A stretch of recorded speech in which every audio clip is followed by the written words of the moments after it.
Hello, Tea Leaves here. I'm not in the usual car. I'm in my sister's car. I got out of church. I didn't even realize that. I didn't even think about the fact that it was my sister's car. I've never driven her car before. And I didn't realize I had an overdrive for a block. What's wrong with your car? Gee. She doesn't like me. Her car doesn't either, I guess. I don't know. Anyway, okay, so, what was it? I had something I had to say that was important.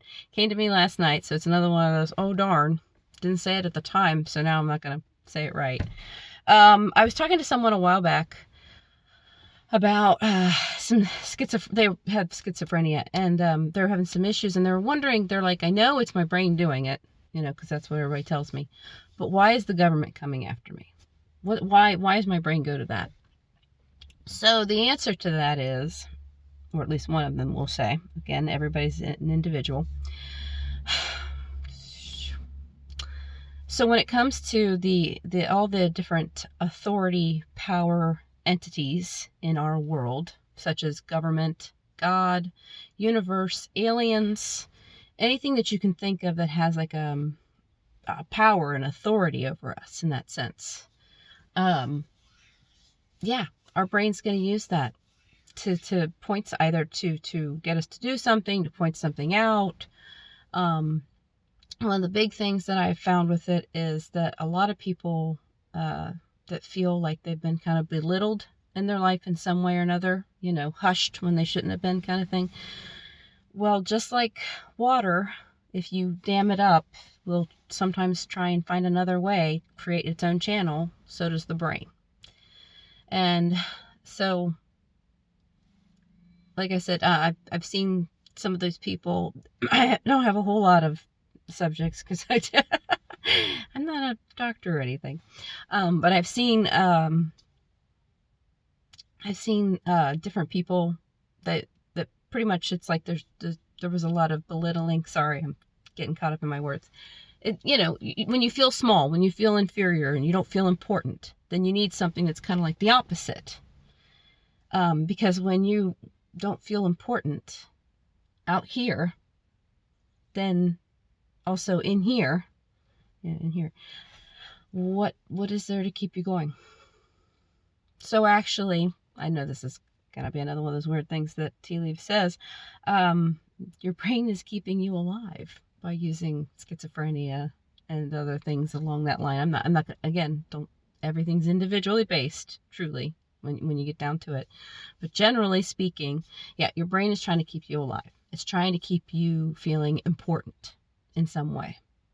There's a reason why.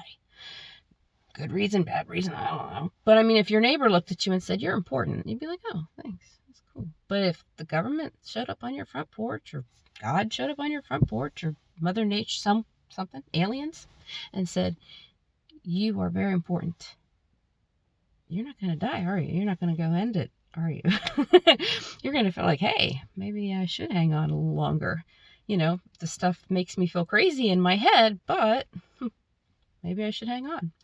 So anyway, that said, again, not the best wording. Well, it wasn't the worst either. I kind of stayed on topic. I didn't go off on a tangent. I was going to a couple times. I stopped myself.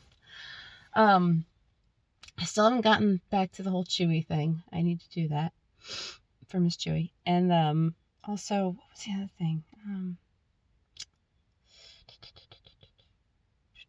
There was something else. I know I was going to talk about the dream, but I wasn't going to do it in this video. I had a dream the other day. Again, I was talking to somebody, and they wanted to know why they have these, they're fine, they're doing just fine, and all of a sudden they have these intrusive thoughts or dreams. Their dreams just went from,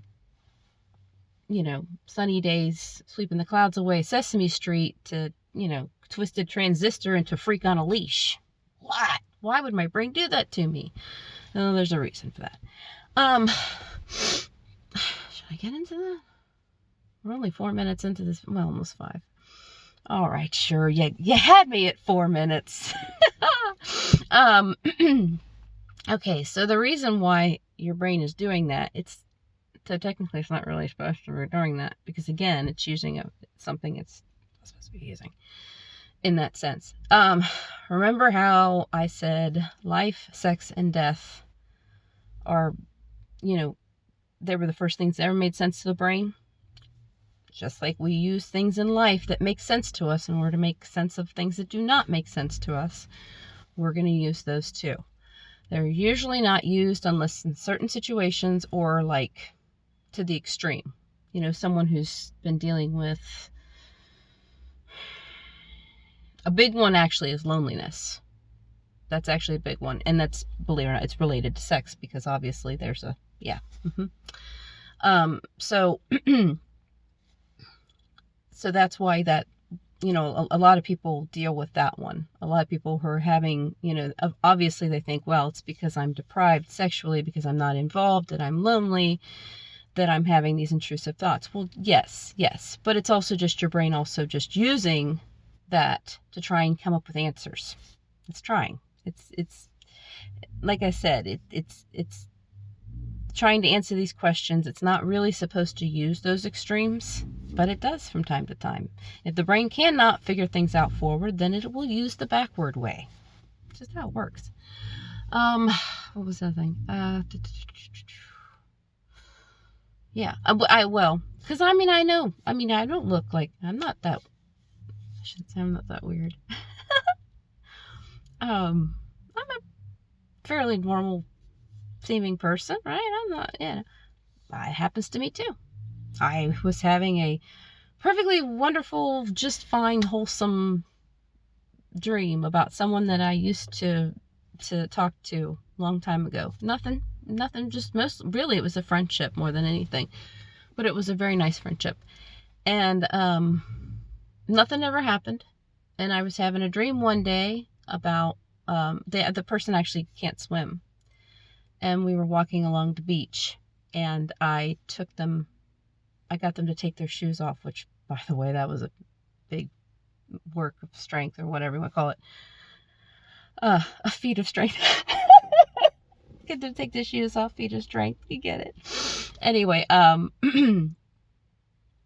so I got them to take their shoes off and walk in the wet sand. And then I took their hand and kind of coaxed them into the water more and started walking. And every time they tried to argue, I held their hand up by my face and I kind of gave them little kisses on their hand to just be like, it's okay, I'm here, to kind of distract them and keep them going. And then we got out to a certain point of depth, I guess you'd say, of the water. And I'm trying to remember. It's been a while. This is, a while back. It was just the other day that I happened to be reminded of that dream. And it was not even a dream. It was actually a daydream at night. And then we got out to a certain point, and I kissed their cheek, and then I pulled something. Apparently I had this planned, because I pulled this floaty thing out of my pocket. And I guess we blew it up or something. And then I said, just lean on it with one arm.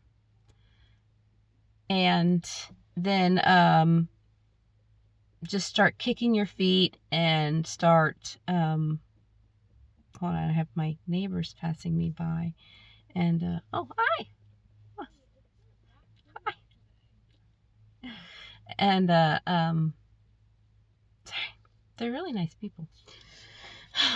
Well, you want to talk about a government dream. I had a government dream about them.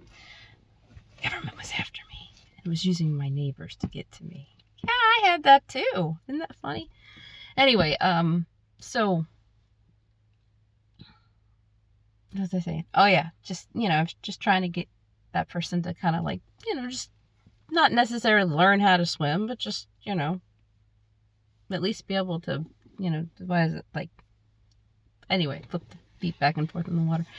Anyway, it was really nice. It was like, a really nice dream. And all of a sudden, because I asked that person, because we knew from the beginning that we weren't going to be anything. We were just going to be friends, really. So when we parted our ways, I thought, it would have been nice if I had asked that person to, like, make me something, that I could just keep, a little something or whatever. I open the box and I'm thinking that it's going to be something, this person's really good with their hands, really good at creating things, making things. I'm not going to say what was in the box, but we'll just say that it was not Sesame Street worthy. Yeah, it was kind of something. And it was like, what? I woke up from this dream. I was like, huh? Where did that come from? Anyway, of course I had to figure it out. I had to sit there and like go all the different directions with it and question why, blah, blah, blah. That's fun stuff. Of course, it's just, like I said, one of the biggest reasons it's brought on is loneliness, right? It comes up for other reasons too. Sometimes it's issues like that involve parents or gender. And then of course, the obvious, the life and death. People who think that suicide is the answer, they're using that extreme death as trying to make sense of that. That's just how the brain works again. Anyway, so I just wanted to share that with you, that before you think, oh, the government's after me and I don't understand why, even though I know the truth is that, the doctors tell me, my friends and family tell me the government's really not after me, that aliens really didn't land and are trying to, send me special signals only I can see, or God is not really calling me to be some type of weird soldier or whatever. I don't know. No, your brain is using those things because you'll answer to them. Like I said, neighbor says, hey, you're something special. And you're like, oh, thanks. The government shows up, or God, or aliens, and they say, you are the leader, you are something special. Well, now you're kind of something special now, aren't you? Anyway, more next time. Bye.